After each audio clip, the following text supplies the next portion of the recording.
Welcome back to our final segment of this week's World Crisis Radio. Webster Tarpley here in Washington, D.C., talking to Annie Lacroix, French historian of Ukraine in the 1930s, but also generally the fascist era in Europe in particular.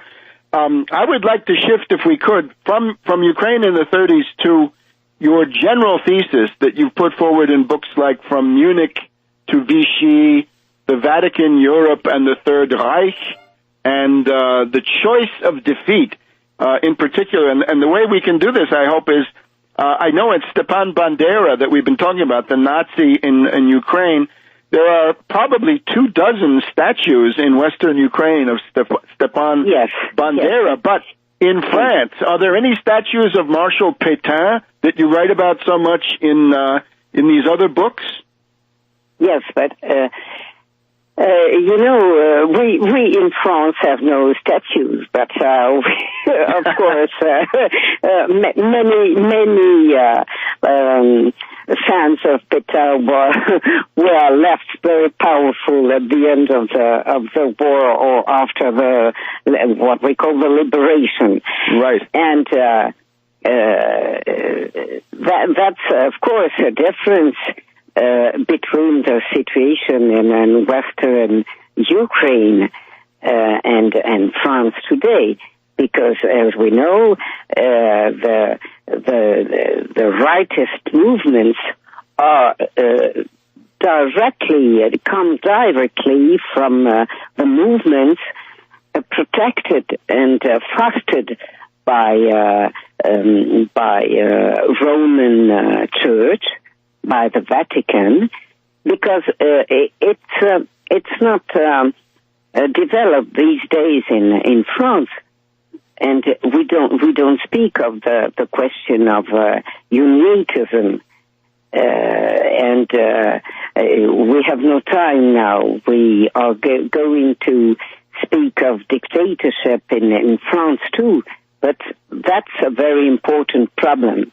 And if I could, just in the couple of minutes we have left, I regard your work as the key not only to understanding France in the 1930s or 20s, the interwar period, but I think what you have done is also the key to understanding the United States in the 1930s, because the Morgan coup against Roosevelt, let's say in 1934, we probably had 4 to 5 coup attempts against Roosevelt. We had attempted assassinations, and then I think a successful assassination. And you go through this in your book, the coup of Marshal Lyautey in the 1920s, and then the one we've just had the anniversary of, the attack on the French National Assembly in February of 1934. Could you just state, for listeners who have never heard of Synarchy or Cagoule, what this was? The Synarchy was a very tiny group of financiers, of bankers mostly, and bankers whose interests were peculiarly important in the colonies in the French Empire at the Africa, Asia, not only the Banque Worms, but the Banque d'Indochine, La Banque Louis II, and so on. And these people began to foster a dictatorship project, not in the 30s, in the 20s. Mm-hmm. In 1922, it was the period when finance people were very attached to restore dictatorship for two reasons. The crisis of the post-World War, the very difficult period from war economy to peace economy, and the deep anger of the Soviet Revolution, not only for ideological reason, but because Russia was a very precious treasure, foreign capital had taken possession of Russia. All the modern economy was foreign, and not only French, British, German, American too.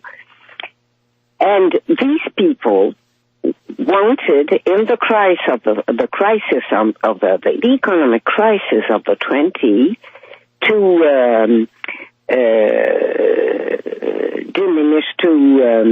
reduce wages very hard, to maximize profits. And the only way to do this was to have very hard dictatorships. So these international bankers, among them, of course, French bankers, had settled the question of Italian debt by choosing the Mussolini solution. Not only French bankers, but British bankers, American bankers, and so on. And it's in the year 1922, which was so important for the settlement of dictatorship in Europe, it's in that year that the Synarchy was founded. At the beginning, with 12 persons, 12 bankers. We know 11 of them, but what we know is that in the 30s, there was the most powerful of these Synarch were about 30. And in the 40s, we have the best list is the list of Henri Chavin for a kind of secretary for police. Mm-hmm. One of the people named before René Bousquet, who is more famous. Henri Chavin gave to Pétain a list of the most important. There were less than 50, and the most famous of them were at that time, because the list was of 1941, at the beginning of the regime de Vichy.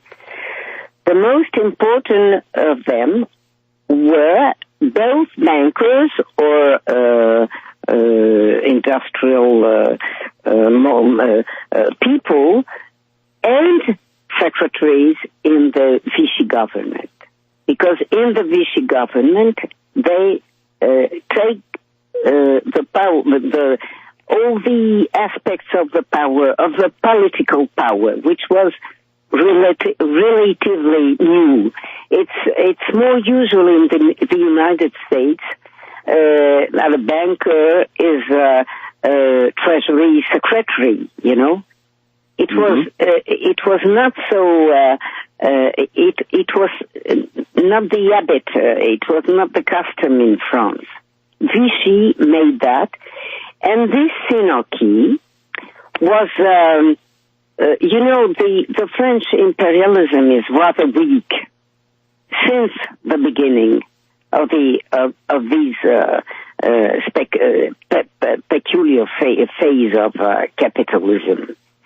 And it has taken the habit to look for protectors. All right, I'm so sorry. We've run out of time. The music tells us our time is gone. We've been honored to talk to Annie Lecoirie. I hope we can get her back soon. Let me just tell you, if you want to try your luck reading some French, her website is called Historiographie, and that is historiography as in English, except drop the Y at the end and add IE. So you get www.historiographieye.info, and there you can find the 60-page document, I believe, about the Holodomor. Thank you very much. We hope we can get you back soon. And we're sorry we didn't have enough time to finish as much as we wanted, but at least it's a good beginning. See you next week on World Crisis Radio.